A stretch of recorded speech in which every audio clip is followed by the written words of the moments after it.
Salut à tous. C'est pas beau ça?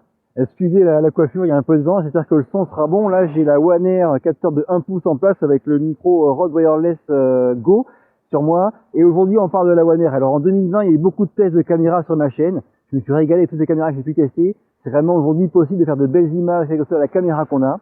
Mais le test où je me suis plus amusé, enfin les tests sont ceux de la One Air en fait, cette caméra modulable dont on parle aujourd'hui.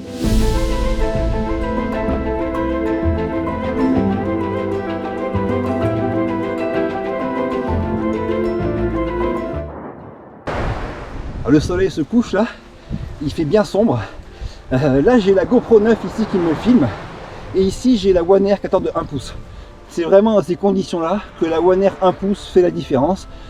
La GoPro 9 c'est une super caméra d'action mais son capteur est minuscule. En plus il est bourré de pixels, donc ils sont tout petits ces pixels. Et dans les maxes lumière elle est pire que la 8. Il faut savoir que la One Air 1 pouce aujourd'hui c'est la seule caméra d'action qui propose un capteur de 1 pouce. C'est donc le plus gros capteur des caméras d'action du moment. La Sony AX0, elle n'est pas très facile à manipuler, elle n'a pas de stabilisation correcte. Donc je la compte pas vraiment comme une caméra d'action.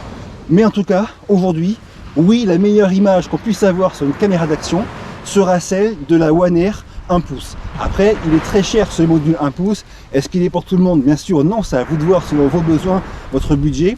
Mais ceux qui ont le besoin d'avoir une caméra d'action qui fasse de belles images, quelles que soient les conditions extérieures, eh bien c'est vraiment ce capteur là, 1 pouce, qui permet de faire aujourd'hui les meilleures images du moment parmi les caméras d'action.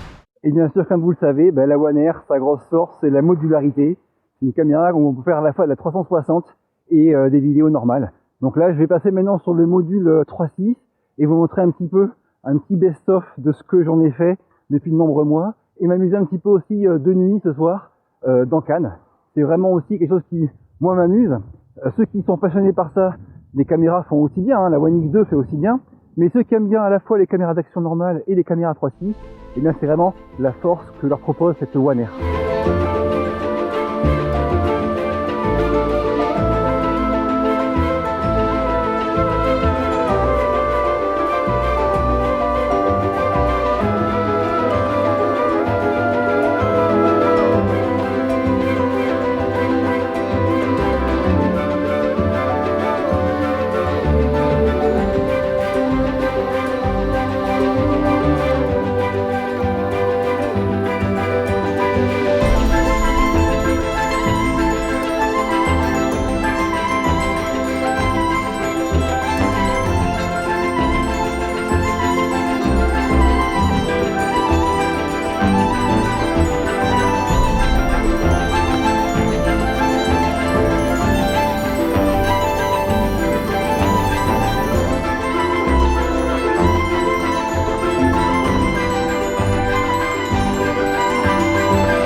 Me revoilà revenu dans mon studio, donc là c'est encore la One Air capteur de 1 pouce qui me filme, c'est pour vous montrer un petit peu comment ça rendrait si on l'utilisait comme caméra principale pour un youtubeur par exemple. Donc là j'ai le son de mon micro qui est ici avec ma carte son externe qui est branchée directement sur mon Mac M1 et l'image en 5,3K de la One Air capteur de 1 pouce. Alors bon, c'est pas pour vous dire que c'est la meilleure caméra du monde, hein, c'est pas ça.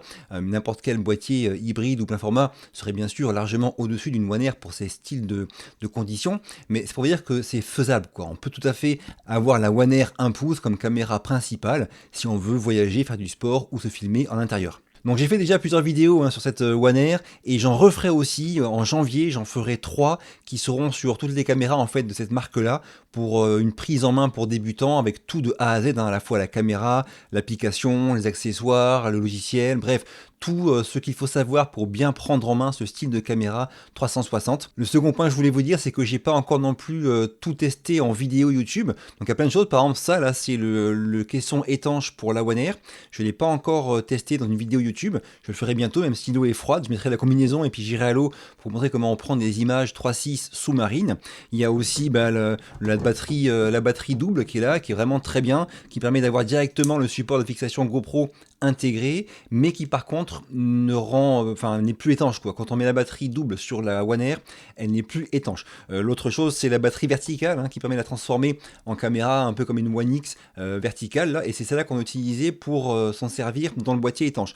Bref, encore beaucoup de choses à dire sur cette One Air. Je le ferai à partir de janvier, et sachez que ceux qui veulent l'acheter, eh bien l'offre d'Insta 360 est encore en cours jusqu'à la fin du mois de décembre. Donc une offre super intéressante. Je mettrai le lien sous la vidéo pour ceux qui veulent acheter la One Air, que ce soit le pack normal avec le module 4K et le module 3.6 ou le pack expert avec le module 14 de 1 pouce.